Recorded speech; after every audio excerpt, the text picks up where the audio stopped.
بینەرانی ئازیز و هاوڕێیانی خۆشەویستی بەرنامەی کۆمەڵە و هەڵسوراوان وێڕای سلاوێکی گەرم هیوای خۆشی و سلامەتی بۆ هەمووتان باوەت دەخوازین. بۆ پێشکەشکردنی بەرنامەی هەفتەیە کۆمەڵە و هەڵسوراوان لەگەڵ هاوڕێیانی هاوکارم هاتوینەتەوە خزمەتان بە بابەتێکی نێوە. ئازیزان هەروەکو خۆتان دەزانن چەند ڕۆژمان ماوە بۆ سیویەکی جۆزەردان ڕۆژی پێشمەرگەی کۆمەڵە. ڕۆژی پێشمەرگەی کۆمەڵە هاوکات لەگەڵ ئەوەی کە ڕۆژی گیانبەختکردنی هاوڕێ سەعید معینی ناسراو بە کاکخانە ئەندامی کۆمەڵە و یەکێک لە زیندانیە سیاسیە بەناوبانگ و خۆڕاگرەکانی ئەشکەنجگاکانی ساواکی زەمانی دەسەڵاتی پاشایەتیە لە هەمان کاتدا ڕۆژی ڕێزگرتنە لە 42 ساڵ خەباتی هێزێکی کۆمونیست لە جەرگەی خەباتێکی پڕلا فیداکاری جەماوەری و پێشمەرگانە.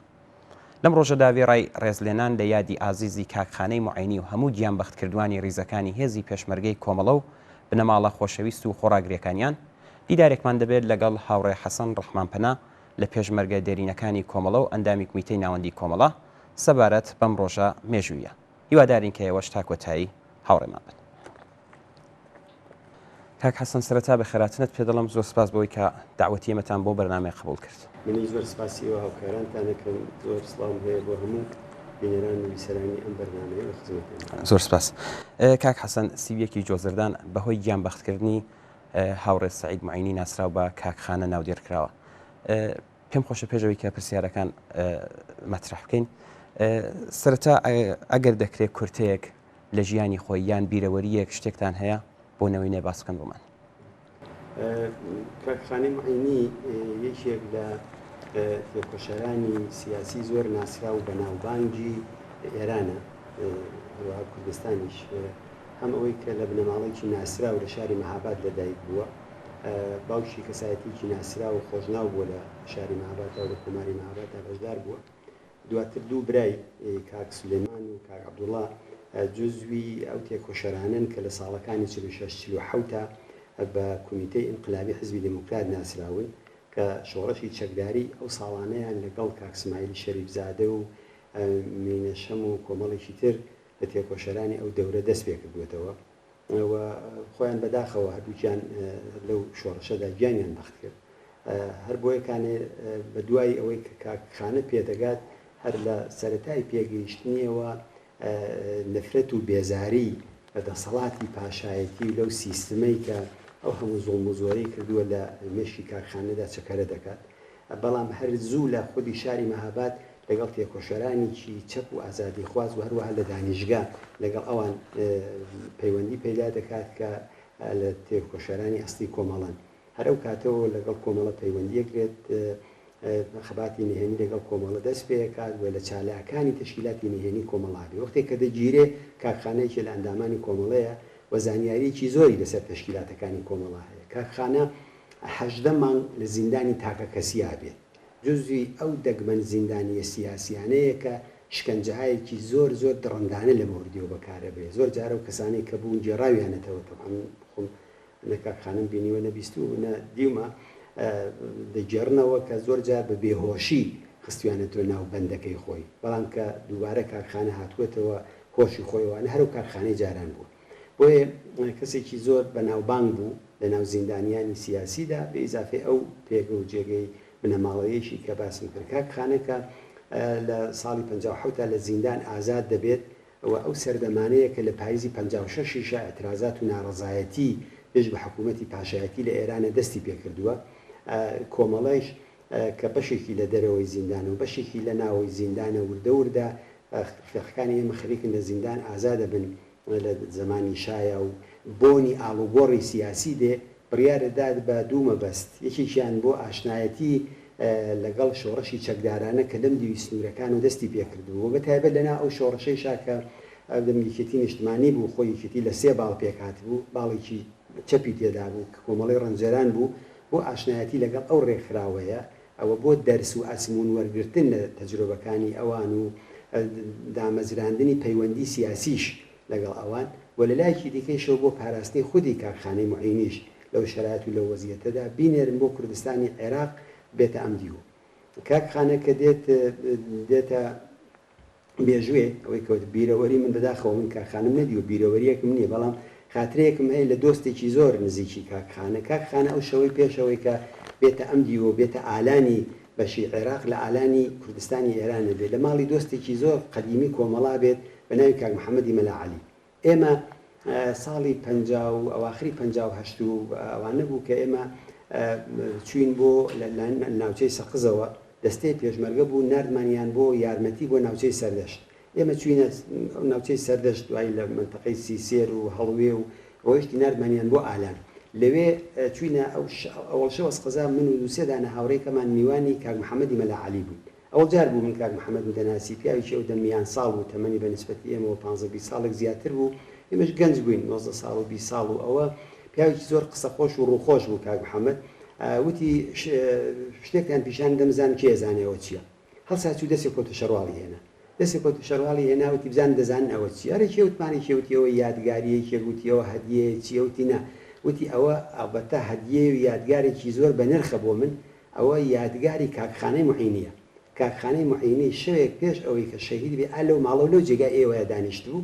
لێرە بوو وەختێکە من کڕان کوچۆخەیەکم بۆ هێنا پێشمەرەکانی یەکێتی هاتن لێرە کاکخانە لەگەڵیان چوو ئەو بەر ئەو کەوتو شەڕواڵەی لێرە داناوە و من تاکوونێ بمێنم ئەو کەوتو شەڕواڵە و یادگاری کاکخانە هەڵەگرم. ئێرە کاک محەممەد دۆستێکی کۆمەڵە بوو بۆ خۆی دیار بەداخەوە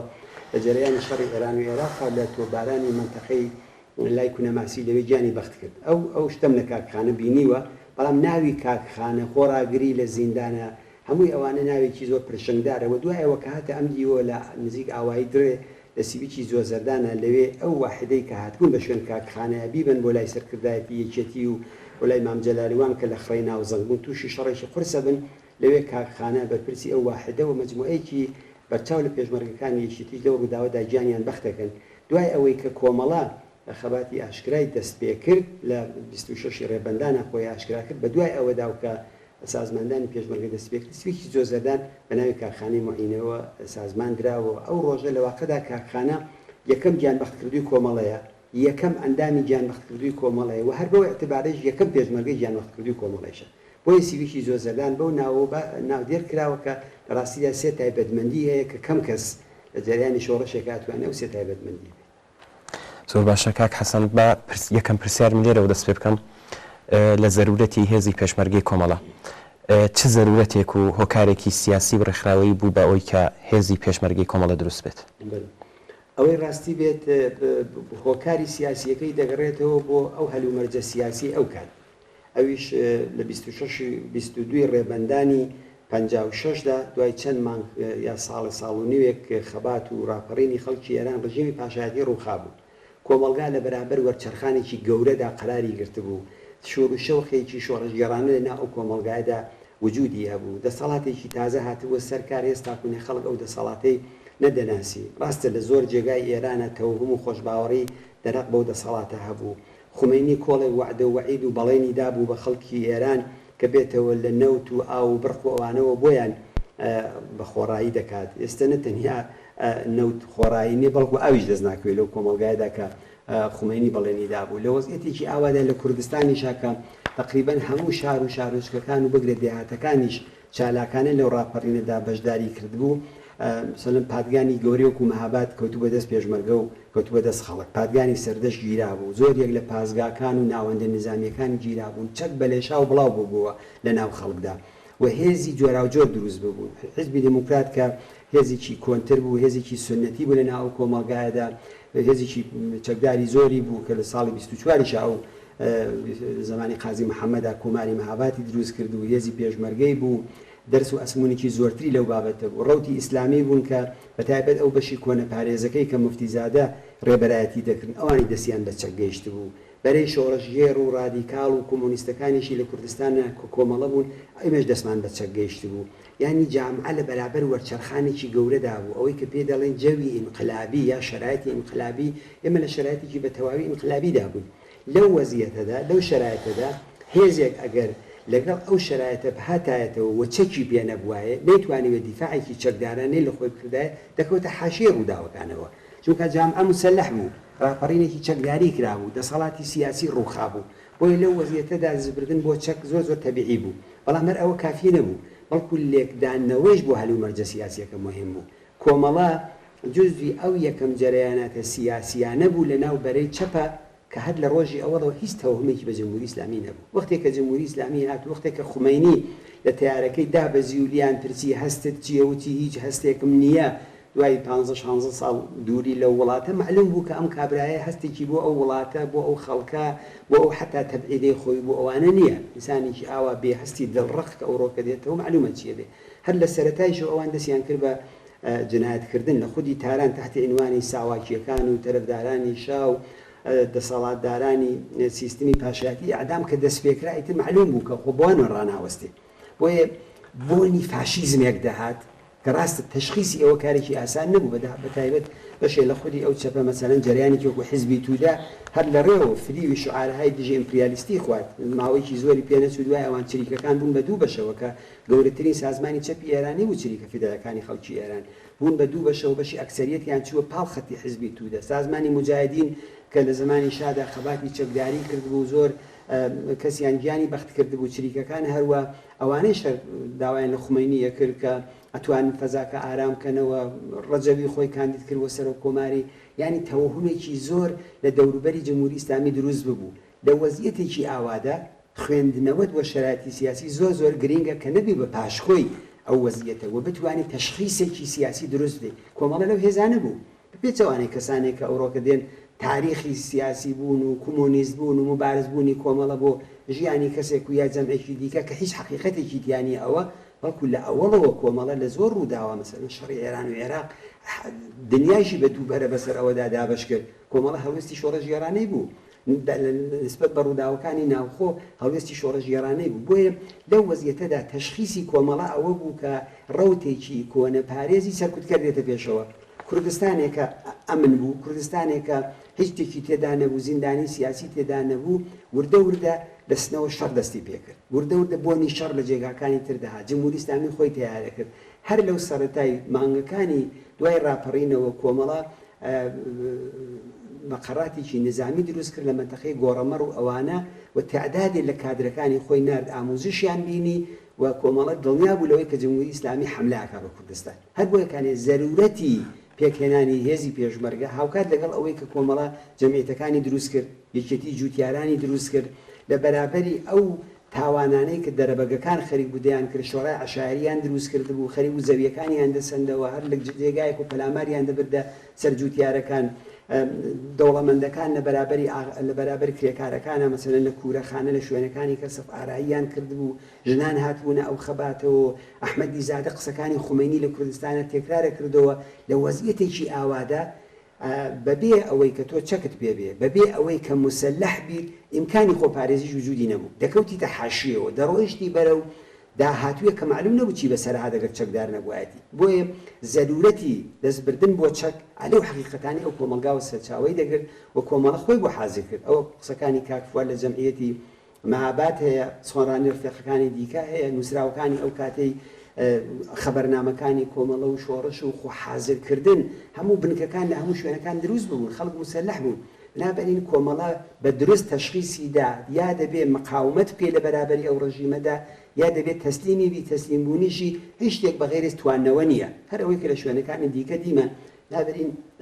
زەرورەتی سازماندانی هێزی پێشمەرگە و ناودێرکردنی ڕۆژێک بە ناوی ڕۆژی هێزی پێشمەرگە لەو هەلومەرجە سیاسیەوە لە هاتنی استبدادێکی سیاسی لە دیفاع لە دەستکەوتەکانی قیام لە ئیدامەی ئەو قیامە سەربەرزانەیە کە یەکێک لە هارترین ڕژیمەکانی دیکتاتۆری لە ڕۆژهەڵاتی ناوەڕاستە کە 2500 ساڵ مێژووی بوو نابوویە گۆڕ لە واقعدا ئیدامەی ئەو خراپەڕین و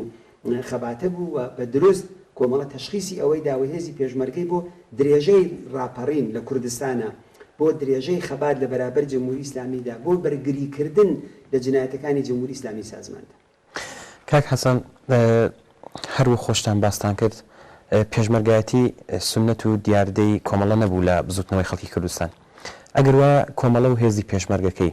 چ سنەت و دیاردەگەلێکی تازان لە کوردستان هێنای ئاراوە کە تا ئەو کاتە لەناو خەباتی چەکداری و پێشمەرگانە نامەبوون سنەتی پێشمەرگایەتی ئەگەر جار هەر لە کوردستانی ئێرانە چاوی لێ بکەینە دەورەی پێشتریشەوە هەر ببوو شۆڕشی کۆماری مەهاباد کە دامەزراوە هەر ئەوەی هێزەی کە بوو بە ناوی هێزی پێشمەرگە دەناسرا دواتر لەم دی و لە کوردستانی عێراق و چ لە دەورەی شۆڕشی مەلا مستەفا و ئەوەدا چ دواتر دەستپێکردنەوەی یەکێتی نیشتمانی هەر بە پێشمەرگە دەناسرا بۆ یەکانی بەڵێ پێشمەرگایەتی سنەتی کۆمەڵە نەبوو سنەتی دەستبردن بۆ چەک تەنانەت پێش ئەوەش ناوی پێشمەرگە بێتە ناوخەواتی سیاسیەوە دەستبردن بۆ چەک لە بەرابەر ستەمگەردا لە بەرابەر دەوڵەتە بەتایبەت لە کوردستانە ئەوە شتێکی ناسرااو بوو کە خەڵکی کورد هەر وەختێک فشاریان بۆ دەهات دەستیان دەبر بۆ چەک یا فەزایەکی نەختێک ئامادە دروستە بوو دەستیان دەبر بۆ چەک وی بۆ لە حەزەوە بەڵێ پێشمەرگایەتی سنەتی کۆمەڵە نەبوو بەڵام کۆمەڵێک سنەتی تازە لە ناو پێشمەرگایەتیە هاتنە ئاراوە کە ئەوانە سنەتی کۆمەڵە بوو سەرەن بۆ نمونە یەکێ لەو سنەتانەی کە کۆمەڵە هێنای ئەوە بوو کە قەت کۆمەڵە نەیوت هێزی پێشمەرگەی کۆمەڵە هێزی تەواوی خەڵکی کوردستان بە دەوڵەمەند و فەقیرەوەیە هەمیشە ئەگەر تمەشای پاشخانێ بکەی لە تعریفی پێشمەرگەی کۆمەڵەدا دەکرێت دەڵێت پێشمەرگەی کۆمەڵە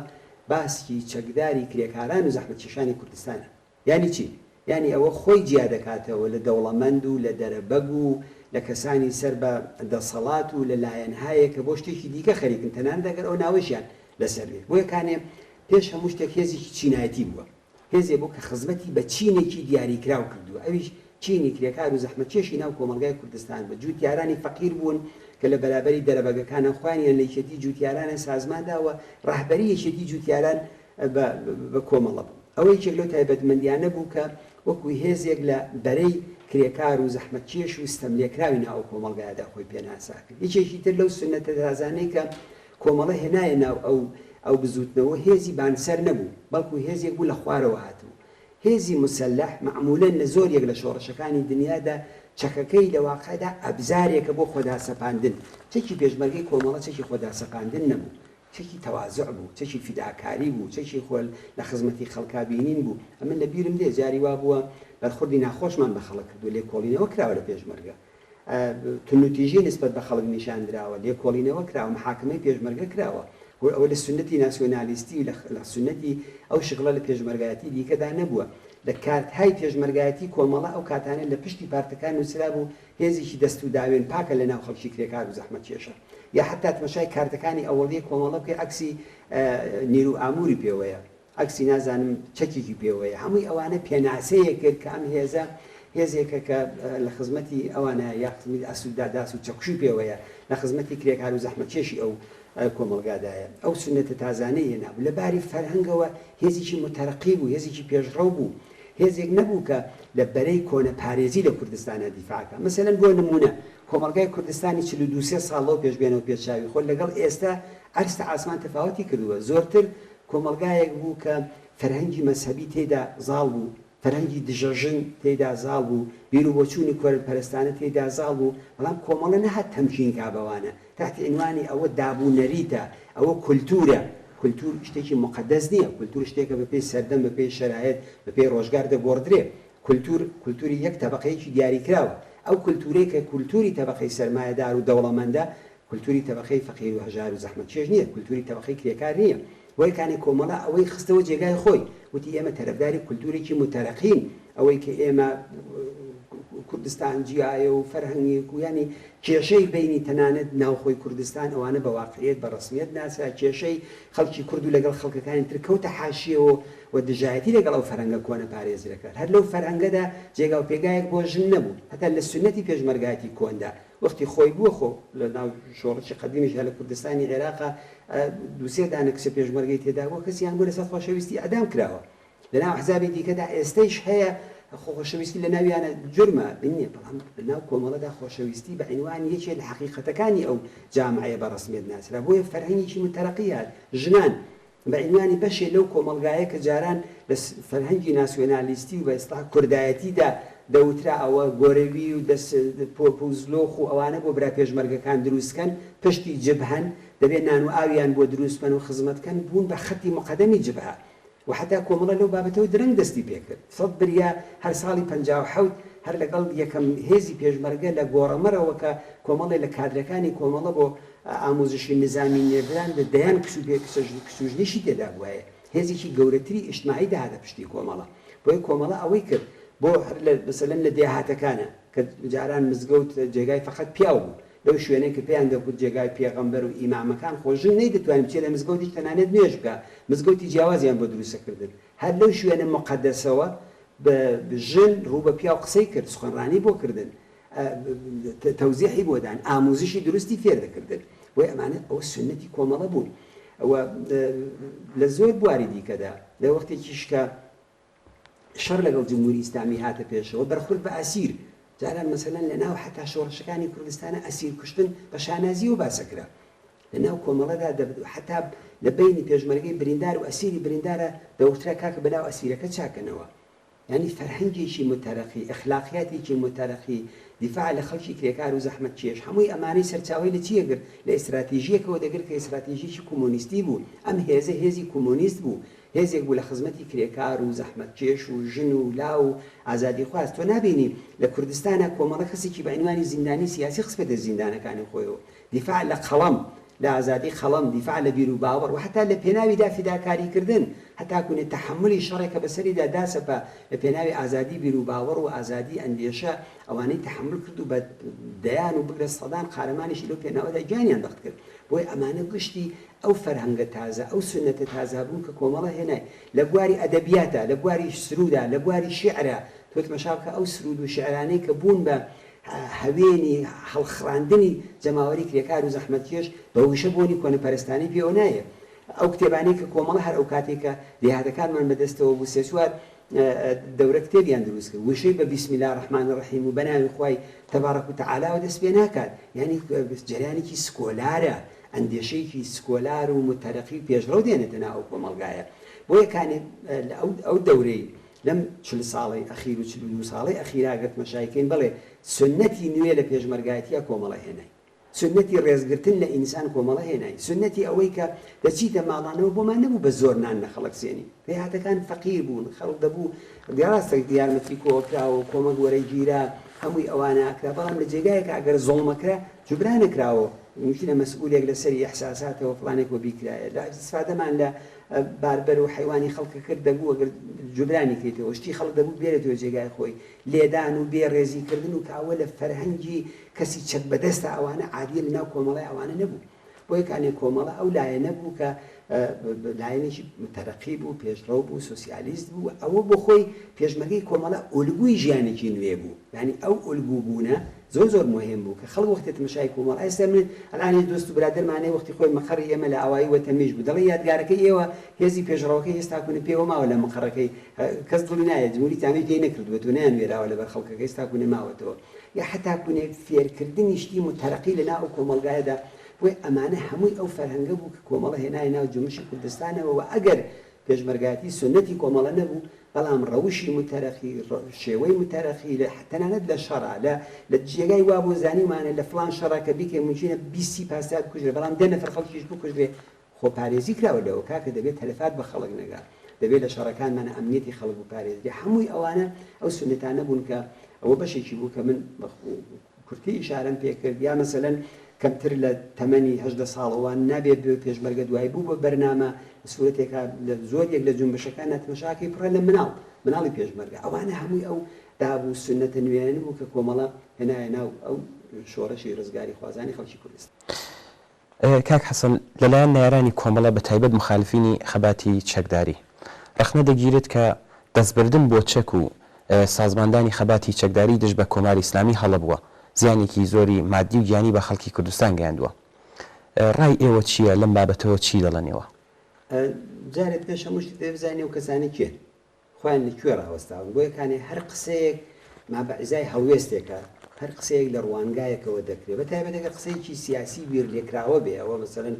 لەناو جنبشەدا تەرەفدارانی حزبی توودە لایەنگرانی چریکی ئەکسەریەت جەرەیاناتی لیبراڵ ئیسلاحخوازانی حکوومەتی تەرەفدارانی موفتیزادە وی ئەو قسەیەکی سیاسیە لە نەفسی خۆیدا قسەیەک نییە کەوا مەسەلەن لەگەڵ زەحمەت کێشێکی ئاسایی خەڵکی دەیەک خەڵکی شارێک کە ممکنە لە ڕووی دڵسۆزیەوە بۆ کوڕەکەی بۆ کچەکەی بۆ پێشمەرە بیکە ئەوە فەرقی هەیە ئەوە دەتوانێت بە تەوزیحاتێک بۆی تەوزیح بدەیت کە حاڵی دەبێت کە نەخێر ئەوەوانی بەڵام بۆ کەسانێک کە مەبنای تئۆری بۆ قسانە دێنەوە لەسەر پایەکی سیاسی ئەوە هەڵوێستی سیاسیە وەختی ئەو هەڵوێستە سیاسی ئەگەر تماشای دەکەی پێش هەموو شتێک ئەبێ ئەوە بڵێن کە ئایا کوونێ لە جنبشی کوردستانە ئێمە دەستمان برد بۆ چەک یا چەک بەسەرمانە تەحمیل کرا ئایا کوونێ لە خارجی کوردستانەوە حملەمان بە جێگایەکی غێری کوردستان کرد مثلەن بۆ سەر خەڵکی میان دوا بۆ سەر خەڵکی ئازربایجان بۆ سەر ئەولا خەڵکی شوێنەکانی دیکە کە هاوسنور بوون و دەست درێژیە کرا سەر ئەوان ئایا کوێ خەڵکێکە لەناو خودی کوردستانە بوون لە نەتەوەکانی دیکە لە ئاینی دیکە لەوانە بوون ئەزیەت و ئازارێکیان لەلایەن کوردستانەوە بە تایبەت لەلایەن لایەنێکی پێشڕەوی وەکو کۆمەڵەوە پێگەی بەوانە جوابی هەمووی ئەوانە منفیە دەرسانی هەیە کوێ بۆ سەرکوتی ئەو خەڵکی کوردستانە مەگەر دوای ئەوەی کە تورکمەن سەحرا سەرکوت کرا کرێکارانی ئەنزەلی بە خوێن و خۆڵ کێشتران دانیشگاکانی سەرکوت کران ژنانیان خستە ژێر مەقنعی ڕەشەوە داری تەنافیان لە شارەکان و لە شوێنەکانی دیکە هەڵنەواسی دوای هەمووی ئەوانە ناتنە سەر کوردستان ینی کەسێک کە ئەو تاریخە نەبینێت و ئەو تاریخە پاساو بکە لە ڕاستیدا بۆ ئەو دەچێتە خانەیەکی ترەوە ناچێتە خانەی ڕوانگای دۆستایەتی لەگەڵ خەڵکی کوردستان و خەریکەوانە بڵێ ئەو جەمبەیەکی دیکەیشی دەڵم با بەراوردێ بکەین بەراوردێ بکەین لاقل لەو لە سێ ئوستانتان پێ دەڵم کە زۆرتر پێشمەرگە لەو سێ ئوستانەوە هاتوون جیا لەوەی کە لە دەرەوەی کوردستان هاتوون ئازربایجانی غەربی کە مەهاباد و سەردەشت و بەرەو شمال لەگەڵ ئازربایجانی غەربیە کوردستان کە سەقز و بانە و سنە و کامیاران ئەوانێت یاوە کرماشان ئەو جەمعیەتی ئەو سێدانە ئوستانە بە جەمعیەتیان بە تعدادی خەڵکەکەیان بێنین فقط لەگەڵ ئیسفاهان مقایسەکەین کە یەک وستانە دەبزانین لە شەڕی ئێران و عێراقا میزانی ئەو تەلەفاتی کە ئیسفاهان بە تەنیا خۆی بە عنوانی یەک وستان داویەتی لە تەواوی ئەو تەلەفاتانەی کە ئێمە لە شەڕی ئێران و عێراق و بمبارانەکانیشا لە شەڕی پێشمەرگانیش لەگەڵ جەمهوری ئیسلامی لە هەمووی ئەو زیانانەی لێمان کەوتووە لە توولی ئەو چەند ساڵی کە خەباتی چەکداریمان کردووە ئایا کوێ زەرەر و زیانی ئەو سێ ئوستانە بەقەدە ئوستان نابێت بەقەتعی نابێت بە دلیلی ئەوەی هەر لەوێ بە دەیان بگرێت 50,000 نەفەر هەر لەو لە ئوستانەدا بۆ بە قوربانی لە سپای پاسداران و لە بەسیجەکەیشی بۆیە لە کوردستانە میزانی تەلەفاتی کە لە شەڕی ئێران و عێراق هەدراوە بەقەدە بمبارانەی نەبێ کەمترین کەسێک خۆختی خۆی دەچوو بۆ سەربازی خۆ لە کوردستانە جمهوری ئیسلامی نەیدەوێت سەربازگیری بکات لە ترسی ئەوەی کە خەڵک دێن بۆ پێشمەرگایەتیە کە لەسن بۆ لای جوانانی کوردستان پارازران سەر و ماڵی خەڵکی کوردستان پارازرا بۆی کانێ ئەو قسەیە هیچ حقیقەتێکی تیانیە لەباری ئەوە کە زەرەرمان لێکەوتووە جیاواز لەوە ئێمە هەر ئەمڕۆ کە بە هەزاران و بە دەیان هەزار تێکۆشەری سیاسی هەن کە لەناو هێزی پێشمەرگەیە بوون لەناو حیزبە سیاسیەکانە بە بیر و بۆچوونێک و ئستراتێژیەک و بەرنامەیەک و کە هەیە گەڕاونەتەوە ناو خۆی وڵات ژیانێکی سەربەرزاناکەن ئەوانە نەیاری جمهوری ئیسلامی ئەوانە لەگەڵ خۆیان کۆڵێک ئاگاهی و تێگەیشتووی و خەباتی سیاسی و تەنانەت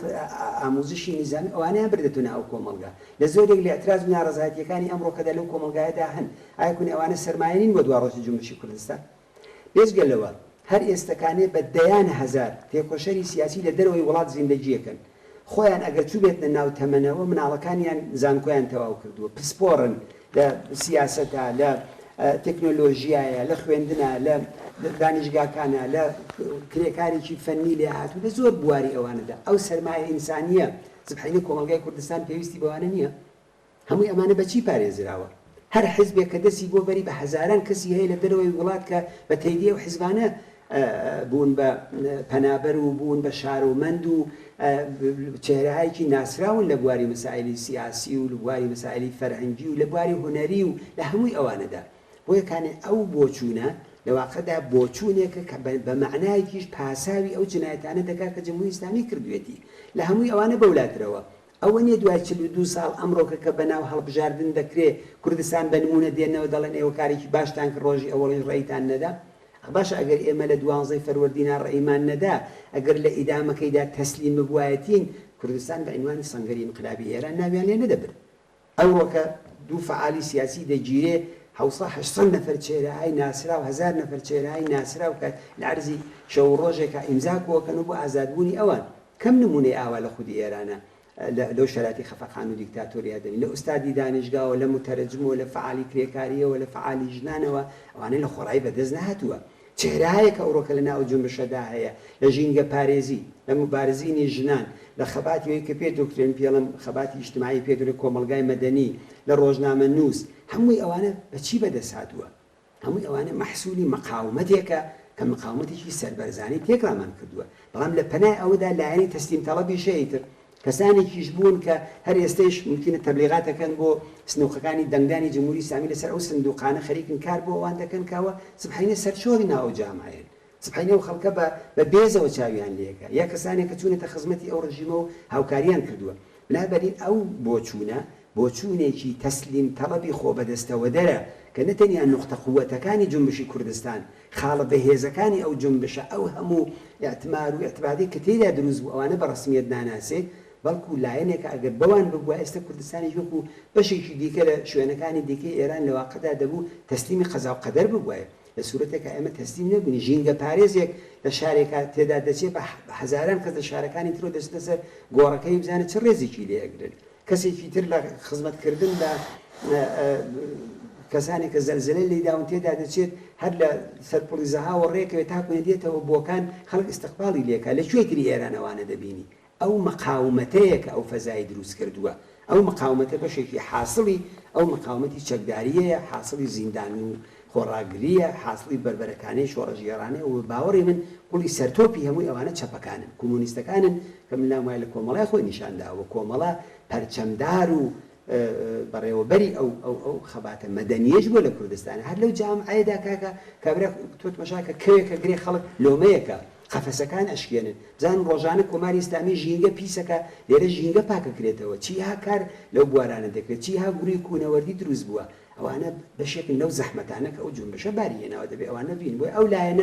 لایەنە تەسلیم تاڵبانە باوەڕی من ئەگەر بەوان وایەتن هەر لە ئابانی 58ەوە کە لە بەی گوترا بە خومەینی شتێک بە ناوی جنبشی کوردستان نەدەما کاک حەسەن ڕخنێکی کەش هەیە ئەویژەوەی دەڵێن کە خەباتی چەکداری بەر بە گەشەی هێزی خەباتی کرێکاری و جەماوەری دەگرێت و خەڵک لە چاوەڕوانی هێزێکی نەجادەر ڕادەگرێت بەڕای ئێوە ئەو ڕخنەیە تا چەندە ڕاستە و وەڵامی ئەو بۆ قسەیە چییە؟ من پێم وابێ ئەو ڕخنەیەکی واقعی نییە وەکانی ئەو ڕخنە لە جێگایەکە دروستە کە مەجال بۆ خەباتی جەماوەری خەباتی کرێکاری خەباتی مەدەنی خەباتی ژنان خەباتی لاوان هەمووی ژینگە پارێز هەمووی ئەوانە ببێ هەناکە من حاڵی هەم لە کابرایکی مەسەلەن لە سکاندیناوی بێ لە ئوروپا بێ بڵێ کاکە حیزب لێرە ئازادە کۆمۆنیستی تەنانەت حیزبی فاشیستی حیزبی کۆمۆنیستی حیزبی ئیسلامی ئەنجومەنەکانی هەمووی ئەوانە لە وڵاتانە ئازادە معلومە خۆ تۆ ئێستا لە وڵاتانە دەستبەری بۆ چەک نامۆیە پشتیوانی لێ ناکەن بەڵام لەو خەباتە چەکداریەکە ئێمەکردمان ئەو یەکە پشتیوانی ئەو جەماوەرەمان لەگەڵ نەبووایە بەچی هێزێک ئێمە ئێستا و لەسەر لە لێواری مەرزەکان و لە سنوورەکانە لە دەماتوانی ئەو بارەگا نظامیانەمان بێ ئەوە کوێت چاوبڕۆی ڕەشی خۆمانە هەر ئەوەی دۆستایەتی لەگەڵ حیزبەکانی هەرێمی کوردستانە نا ئەوە مەحسوولی دوودانە جنبشە مەحسوولی ساڵەهای ساڵ پشتیوانیکردنی ئەو جنبشانە لە یەکتری بۆیکان ئەو مەجالێش کراوەتەوە بۆیە ئێمە لە کۆمەلگایکی نۆرماڵە زیندگی ناکەین ئێمە لە جامعەیەکە زیندگی ناکەین کە خەباتی مەدەنی تێدا مەجال ببێ خەباتی مەدەنی لەو جامعەدا قەدەغەیە ئێمە ڕۆژی ئەوەڵیش ئێمە بوایە دەستمان بۆ چەک نابێ بەڵام چەکمان پێ تەحمیل کرا ئەخۆ وەختەی کە شەڕی خوێناویستەمان پێ تەحمیل کرا خۆ هێزی پێشمەرگە ئێستا بەو شکڵە سازمان نەدرابوو بەڵام جمهوری ئیسلامی مەگە چی کرد شەڕی دواتر شەڕی نەغەدەیان تەحمیل کرد دواتر ئەنواعی جنایەت و قەتڵ و عام و کوشتاریان لە قارنێ و خەڵاتان و لە شوێنەکانی کرد ئەوانە چۆن بۆیە خەباتی مەدەنی لە واقعدا زەمینەکانی دەگەڕێتەوە بۆ ناوەرۆکی دەوڵەتی مرکزی لە دەوڵەتێکا کە دەڵێ ئینسانەکان بێ ئیرادەن ئێمە بەرگرتوو لە ئیرادەی خودای ئێمە نوێنەری خودای کام خەباتی مەدەنی وەختێک کەسێک کە خۆی کردە بە نوێنەری خوددا خامنەی ماندەی خودای لەسەر عەرز هەر بڕیارێک کە خامنەی بیدا ئەسڵ گەڕانەوەیەک بۆ ڕێی خەڵکی تێدا نییە تاقمێکی قاتڵ جنایەتکار خوێن ڕێژ دژی ئینسان لەسەر ئەو کوڕەی زەویە بە بەیلی خۆیان هەستێکیان پێ بێ کەسێک بێ بڵێ خەباتی مەدەنیەکەم لێرە کاکە خۆت فریوە دێ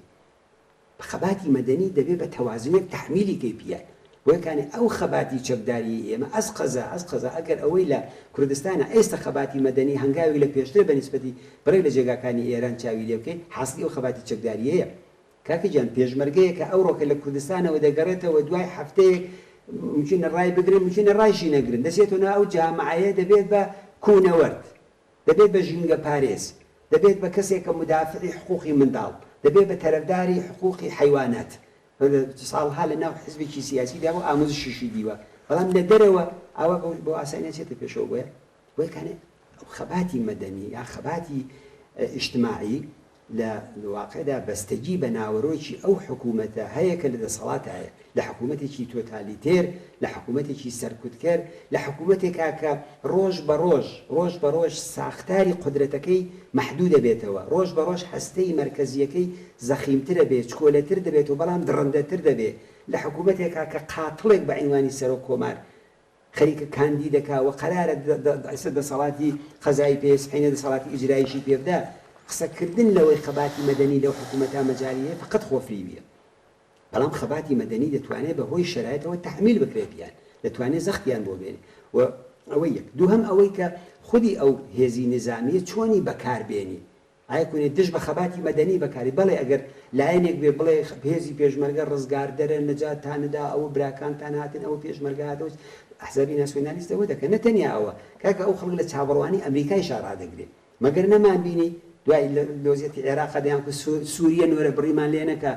دەنگی ئەمریکاوە هاواریانەکە نۆرە بڕیمان لێنەکە نۆرەی ئێرانە ساڵها خەڵکیان بەوەی کە بوش ئەوە لێ دەدا سیاسەتی ڕژیم چێنچەیە ئەوە ترامپ هاتووە ئەمڕۆکەنا بەیانینا لێ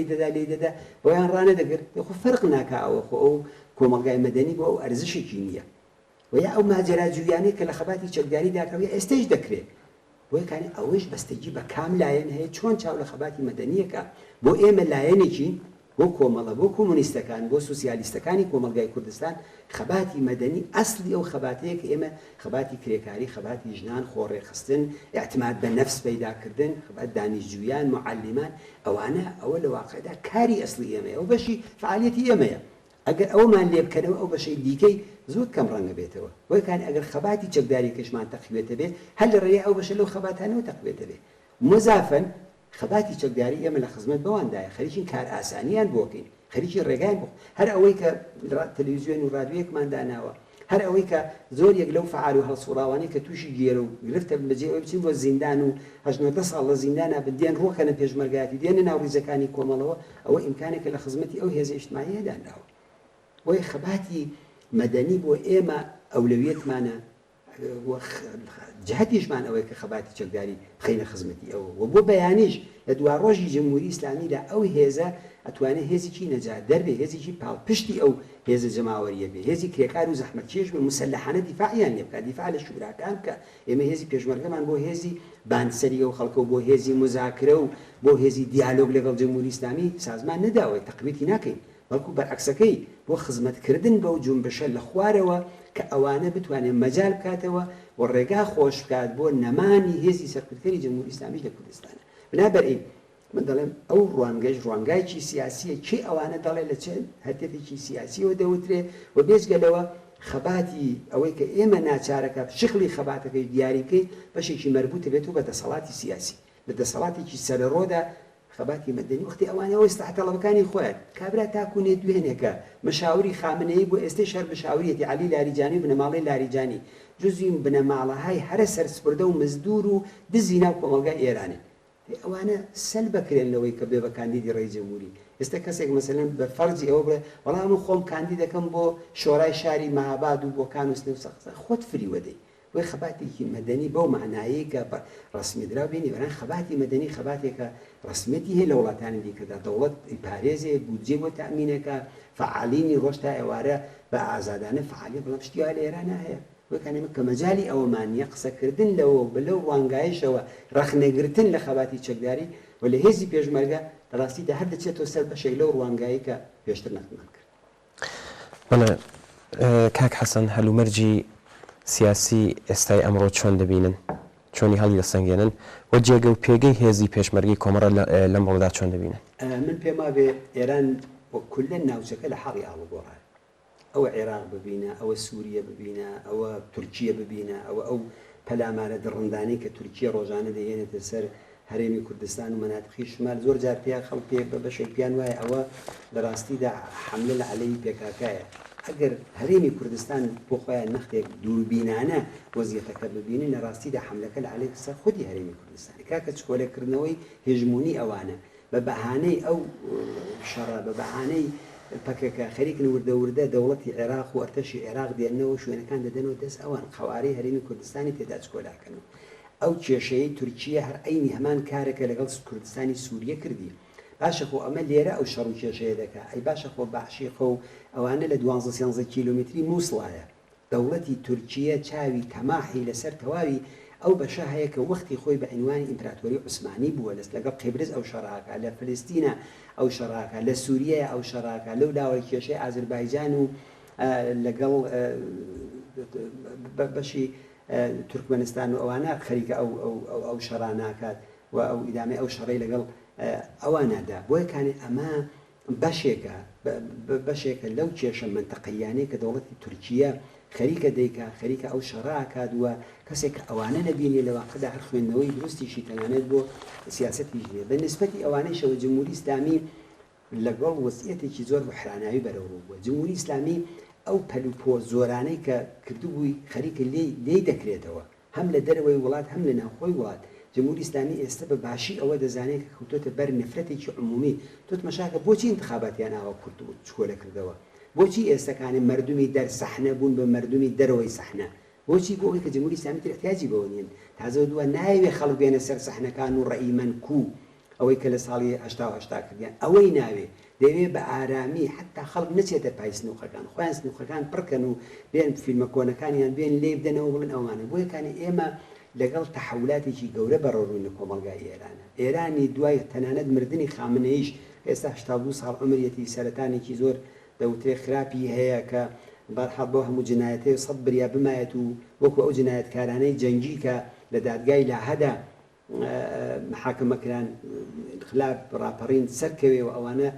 دانە بدرێن بە دادگاهایکی خەڵکی محاکمە بکرێن بەڵام خودی جمهوری ئیسلامی نگەرانە دوای خامنەی چی دەقەومێ لەو کۆمەلگایەدا و هەروەها ئەو خیزش و ناڕەزایەتیانەی کە لە خوارەوە جاران خەڵک تبلیغات بۆ انتخابات دەکرێت ئێستا تبلیغات بە عالم ئاشکرا لە خیابانەکان عەلەیهی انتخابات دەکرێت شعار عەلەیهی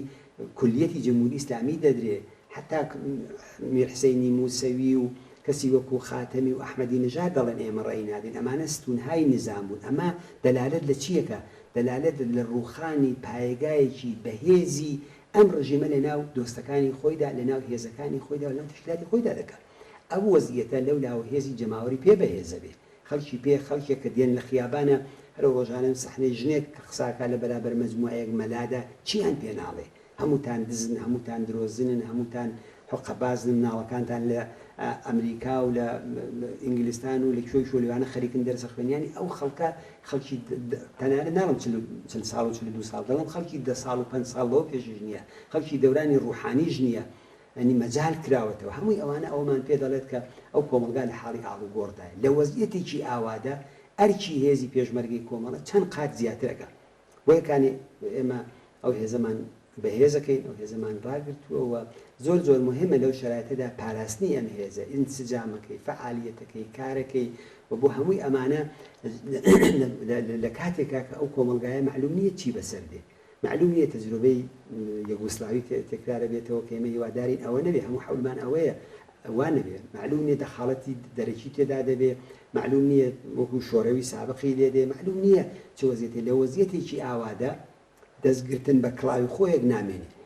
هەموو سەرنوشتمان بەیەکەوە گرێخوە هەموو لەواقع لە کەشتیە کابین کە کەشتیەکە جمهوری ئیسلامی بەرەو خەتەریە بە سپای پاسداران و جمهوری ئیسلامی بەڕاحەتی دەستدەم کۆمەلگایە هەڵنەگرێت بەڕاحەتی تەسلیم نابن ئەوانە تەجروبەی ئەسەدیان هەیە هەر بۆ انتخاباتیش مەشاکە ئەسەد هەفتەیەک تەشەولەوە پێشتر انتخاباتی کردو بە 97% بوو بە ڕێی جمهوری ئیسلامی ئەوەی دەوێت هەستەیەکی مەرکەزی بەهێزی ئەوێ کە ئەم هەستە مەرکەزیە کۆنتڕۆڵی بەسەر كل شاخ وبرگەکانی جمهوری ئیسلامیە لە حوزەهای ارتجاعیەوە لە سپای پاسدارانەوە لە اقتصادەوە ئەوەی ببێ باقیەکەی خەریکە خۆی سووکەکە لە ئیسلاح تەڵەبیت بە دەورۆ نەمێنێ میانە ڕەوی بە ئەوانە مهم نییە بەڵکو هەستێکی ئاوا بیوە هەر ڕژیمێکی دیکتاتۆری دیکە بەڵام کۆمەلگای ئێران ئەو کۆمەلگای نییە کۆمەلگای ئێران کۆمەلگایەکە لە دەروونەوە دەجۆشێ لە نەزەری من فعالترین کۆمەلگای خاوەنیانێ بۆی لە وەزیەتێکی ئاوادا هەموو ئەگەرێک ئێمە دەبێ خۆمانی بۆ حازرکەین بۆ ئێمە وەکو کۆمەڵە خۆمانمان بۆ حازر کردووە کاری بۆ گەینەوە بێناوەدا بە هێزی تشکیلاتیمان لەناوە بە هێزی جەماوەریمان لەناوە بە هێزی پێشمەرگەمان چ لە دەرەوە چ لە ناوە ئەو ئیمکاناتی کامانە بە تشکیلاتی دەرەوەی وڵاتمان کە بە سەدان کادر و نیروی لێهاتوو و ئەندامی زۆر باش و ئەوانەمان هەیە بە هەمووی ئەوانە خۆمان بۆ بربەرەکانەیەکی شۆڕە ژێرانە لەگەڵ شرایطێکە سەرەتاکانی دیارە خەریکین بۆ خۆمان حازر کاک حەسەن باسی ئەرکەکانت کرد باسی حساسەتی ئەم ناوچەکەت کرد و بارودۆخەکەی ئەرکەکانی هێزی پێشمەرگەی کۆمەڵە لەم هەلومەرجە حساسەی ئێستادا چییە؟ ئەوەی ڕاستی بێت هێزی پێشمەرگەی کۆمەڵە هێزێکی سۆسیالیستە هێزێکە لە خزمەتی هەم ئێستا هەم دوا ڕۆژە ئێستای ئەم هێزە کە ماوەیەکی زۆرە بە حکمی ئەو شەرایەتی کە هەیە بە حکمی وەزیەتی کوردستانی عێراق بە حکمی ئەوەی کە خەباتی چەکداری خۆی دەبێت ئامادەجی لە ناو خەڵکە بۆی ببێت دەبێت شەرایەتەکە بۆی ڕخبوو قەدیم ئاوا ببێت لە ناوەبی هەمووی ئەوانە کە ئەو شەرایەتەوانە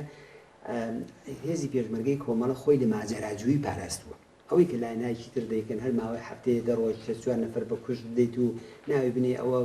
خەباتی چەکداری و ئەوە هەڵگیرسانەوەی ئەوە بەڕاستی وانی ئەوە نقطە زافەکە دێ بەدەستەوە بۆ دژمنێکی غەدار لەو شەرایەتەدا ئێمە هەم لێرە لە حاڵی ئاموزشدای لە حاڵی خۆ حازرکردندای لە حاڵی بەهێزکردنی ئەم هێزەدای لە حاڵی ئەوەی کە لەباری سیاسی تەشکیلاتی ئاموزشی ناوخۆیی لە هەمووی ئەوانە ئەو هێزە ئامادە بێت تەدریب بکە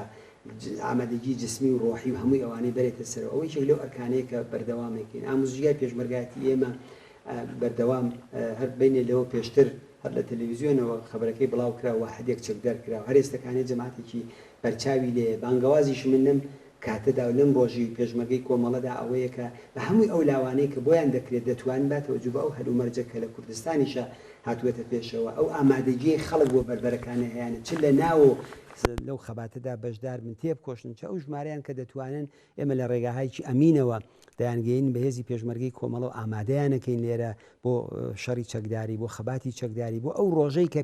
دێت و من دڵنیام ئەو ڕۆژە زۆر توول ناکێشێ لەم هەلومەرج ئەوزا و حواڵە سیاسی تێدایان بۆ یەکانی ئێمە هەم لە باری سیاسی هەم لە باری تشکیلاتی هەم لە باری نظامی هەم لە باری ڕۆح لە هەمووی ئەو بابەتانەوە خۆمان حەزرەکەین بۆ ئەو شەرایەتە و چ بە عنوانی تشکیلاتێکی سیاسی کۆمونیست چ بە عنوانی هێزێک کە باسکی مسلحی هەیە و چ بە عنوانی لایەنێک کە ئێمە لە کۆمەلگایەکداین کە لەو کۆمەلگایدا معلوم نییە سبحەینێ مەسەلەن تۆ لەگەڵ ڕەوتی ئیسلام لەگەڵ سەلەفیەکان چیەکەی لەگەڵ مفتیزادەیەکان چیەکەی لەگەڵ ئیسلامێکی تۆندڕەوی کە بێجگە لە شمشێر و قەمە و سەربڕین هیچی تر نازانێت چیەکەی بەدەستی خاڵی و شەڕی ئەواناکەی لە دوا ڕۆژێکا کە هێزی منتەقەی دێ بە پشتیوانیانەوە خودی سوپای پاسداران ئەوانە سازمانەداتەوە هەمووی ئەوانە ئەرکە خاتە سەرشانمان بۆیە هێزێکی کۆمۆنیستی مسلحی تۆکمە جزوی زەروریاتی خەباتی ئەو ناوچەیە و ئەوە یەکێکی لەو نقطە قوتانەیە کە کۆمەڵە پاراستوێتی و بەتەکی دەشی پارێزی بۆیە ئەوە بۆ ئێمە زۆر زۆر ئەهەمیەتی هەیە و ئەوە لە واقعیشدا کۆمەکە بۆ دوا ڕۆژمان بۆ خەباتی پێشمەرگانەمان و بۆ بە سەرنجام گەیاندنی ڕاپەڕینێکە هەموو استراتیژی و بەرنمەکانی ئێمە لە خزمەتی ئەو ڕاپەڕینایە بۆ گەیشتن بە دەسەڵاتی کرێکار و زەحمەتکێش بۆ یەکانی ئەو کارانەی کە دەیکەین و ڕۆژانە خەریکین و حتا تەبلیغاتمان لە خزمەتی ئەو استراتیژیە سۆسیالیستیە لە خزمەتی ئەو ئامانجە کۆمۆنیستیایە دەهێزی پێشمەرگەشمان لە خزمەتی ئەوەدایە بۆ یەکانی ئەو کارانەی کە عەرزم کردن بەشێکە لەو ئەرک و وەزیفانەی کە هەر پێشمەرگەیەکی کۆمەڵەش دەبێت خۆی وا حازر بکات کە سبحەینێ ئەرک و وەزیفەیەک لەو جامعەدا بە عەهدە بگرێ ئێمە هێزێک نین کە لێرە لە تەبعی دابین یا هێزێکی حاشیەی نین هێزێکین کە پێگە و جێگە و ستونی ئەسڵی فقەراتی ئێمە لە ناو کۆمەلگادایە ئەمە شاخەیەکی کۆلە لەو هێزەیە کە لقێک لەو دار و پەلوپۆی ئەو دارە بە هێزەیە کە ناوی کۆمەڵەیە ناوی بزوتنەوەیکی ئازادی خوازانەی شۆڕژگەری سۆسیالیستەکانە لە کوردستانەوە کە پەلوپۆیش دەهاوێنە شەرایەتیشی دیکەدا بۆ هەمووی ئێرانیش کاک حەسەن دوایین وتە و هەستان یان پامی کۆتاییتان وەکو کەسێک کە 42 ساڵ تەمەند لە ناو هێزی پێشمەرگەی کۆمەڵەدا بەسەر بردووە چییە؟ ئەوەی ڕاستی بێت سیوێکی خوردات بۆ من زۆر خاترانگیزە زۆر جار لە ناو لە کۆبوونەوەی جەماوەریە بۆ خۆم سخۆنڕان بووم یا بەڕێوەبەری بەرنامە بووم یا لە ناو خەڵکا بووین یا ڕووداوی شەڕ هاتوێتە پێشەوە یا جەولەمان کردووە ینی تقریبا نقطێکە ئەو تاریخە دێت تەداعی و تاریخانم بۆ کاتەوە ئەوە بەشێکێتی یادی زۆر یەک لە هاوڕێی ئازیز و خۆشەویستمان زۆر فێخی دەورانی محەسڵیم هەرفێخی دەورانی خوێندن دەورانی جەمعیەتەکان دەورانی کار لە ناو کرێکار و فەلا و ئەوانەی کات ساڵی 58 لە دەیاتەکانە دەچوین دروێن و دەستکەنەمانە کردبەیەکەوە هەمووی ئەوانم بۆ تەداعی دەبێتەوە بێجگەلەوە لەسەرەوەی هەموویشیان بڵێن بەڕاستی تەداعیکردنەوەی خاتراتێکی زۆر شیرینە کە ساڵهای ساڵ لە ناو دڵی خەڵکی کرێکار و زەحمەتکێشی کوردستانە بوومە من فعالێتی مسلحانەیە بووم لە شەڕا بووم چەند جار بریندار بووم هەمووی ئەوانە بەڵام بەشێکی بەرچاوی زیندگیشم لە ئەو پێمانتە کورد دەستەی سازماندە و کومیتە بەخشیە گوزراوە. جاری وا بووە کە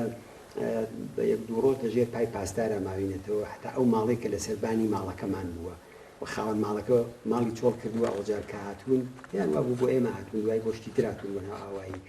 کە وتوێتی ماڵەکەم و هەموو شتێکم بە قوربانتان بێ خۆتان تەسلیم نەکەن فداکاری ئەو خەڵکم بۆ تەداعیە بێتەوە ئەوم بۆ تەداعیە بێتەوە کە شەو نیوە شەو بەیانی درەنگ وەخت کە لە ماڵیان لە مەزرایان لە ناو خانەوادەیانە دەچووی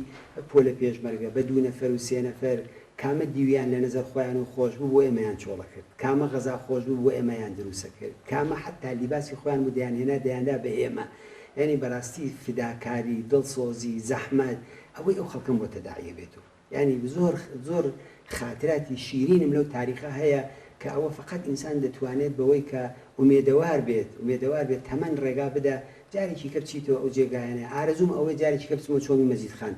کە من بە ساڵ تێدا بووم چمەوە کوورەخانەکان لەسەر ئەو جادەیە بە تەراکتۆر لەگەڵ کەسێکا گەڕاوی لە خۆم گەڕاوە عکسەکەی پیشانداوی لە ماڵی کەسێکا بوو ماتوتە ماڵەکەیان لە ئێمە گەڕاوەکو کمیتەی بەخش و ئێمە لە ماڵەکەیان مەخفی کردوین و نانوایی داوە بە کابرا و توێتی ئەوە سەگەکانم دەرکرد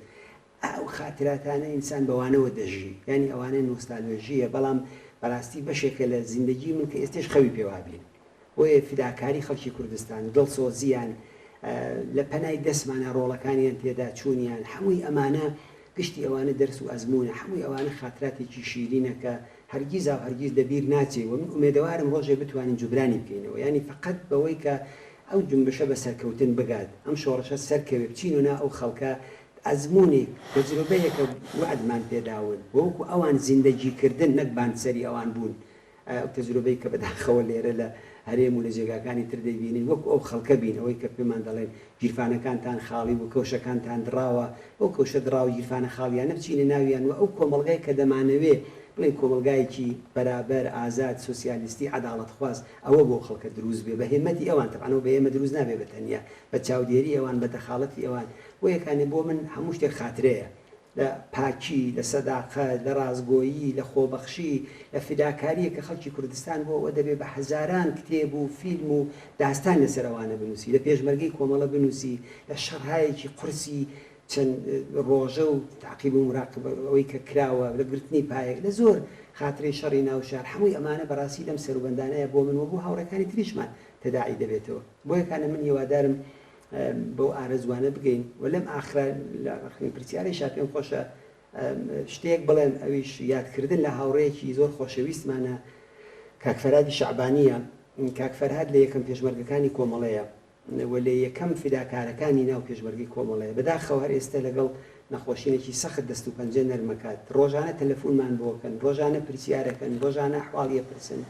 و فەرهاد نمونەی ئەو ئینسانە خۆراگر و فداکار و دڵسۆزانە بووە کە تەنانەت ئەو نەخۆشینەشی کە تووشی بووە بە خاتری فداکاری بووە پێم خۆشە قەدردانی لێ بکەین کە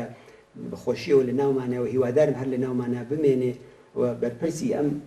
بەرنامەیە بووە چەند ساڵ حدیقل لە کۆنگرێ حەفدەبەولا و مەسئولی مستەقیمی ئەم بەرنامەیە بوو مەسئولی ئەو کومیتەیە بووە کە منیش ئەندامێکی ئەو کومیتەی تەکش بووە و ڕۆژانە خەڵکێکی زۆر ئەحواڵی پرسن پێم خۆشە قەدردانی لێ بکەم لێرەوە بڵێم خۆشمانەوێت بڵێم هاوسەنگەرێکی عەزیزی بۆمان و خەڵک بە پەرۆشن ئێمەش بە پەرۆشتین و هیوای باشبوونەوە و ئارەزووی تێپەڕکردنی ئەو نەخۆشینە نەگریسەی بۆ ئەویش خواست هیوادارم کاک فەرهاد ساغ و سڵامەتی زوو بەدەست بێنێتەوە کاک حەسەن من پرسیارێکم نییە خۆتان ئەگەرزان خاڵێکی گرنگ ئاماژتان پێ نەکردبێت فەرموو منیش عەرزێکم نییە فەقەت لە کۆتاییدا دەمەوێت درود بنێرم بۆ هەموو گیانمەختکردوانی ناو ڕیزەکانی کۆمەڵە بۆ پێشمەرگەکانی کۆمەڵە بۆ کادر و لایەنگر و دڵسۆزی کۆمەڵە درود بنێرم بۆ بنەماڵە سەربەرزەکانیان کە بە خۆڕاگریەوە تا ئێستا ماون درود بنێرم بۆ هەمووی ئەو کەسانی کە لە ناو کۆمەڵەیە بوون ئەندامی لەشیان لەدەستداوە جەستەیان عەزیەتی دیوە و هەروەها سەری ڕێز و نوازش بۆ هەموویان دانێن و بە تایبەت بۆ کەسانی کە شانازی بەڕابردویانەوەکەن ئەمە زۆر گرنگە زۆر گرنگە و کەسانی کە ئەو مێژویان دروست کرد ئەو مێژوە بە مێژوو خوای نەزانن لە هەر جێگایەکان خوای نەزانن کارم بەوە نییە هەڵوێستی سیاسیمان جیاوازی هەیە بۆ خوای نەزانن کە من پێما بێ کۆمەڵەی ئەوەی کە کۆمەڵەیە و ڕێکخراوی کوردستانی حیزبی کۆمۆنیستە لەسەر ئەو ڕەوت و ڕێبازی کۆمەڵە هەیە بەڵام هەر کەسێ زەحمەتی کێشاوە ماندوو بووە و خۆی متعلق بە و تاریخ ئازانێ سلاوی بۆ نێرم دەستی دانەدانیان بە گەرمی ئەبووشم چ لە دەرەوەی وڵات چ لە ناوخۆی وڵات و هیوادارم مەجارێک بێکە جارێکی دیکە ئەو کۆمەڵە دڵسۆزە ئەو کۆمەڵە پاکە ئەو کۆمەڵە پڕ لە فیداکاریە کە ئێستا لەم ڕێکخراوێکی ئێمە نوێنەرایەتی دەکەین و بەڕێوەی دەبین جارێکی دیکە لە ناو باوشی گەرمی و خەڵکەدا خۆمان بینینەوە و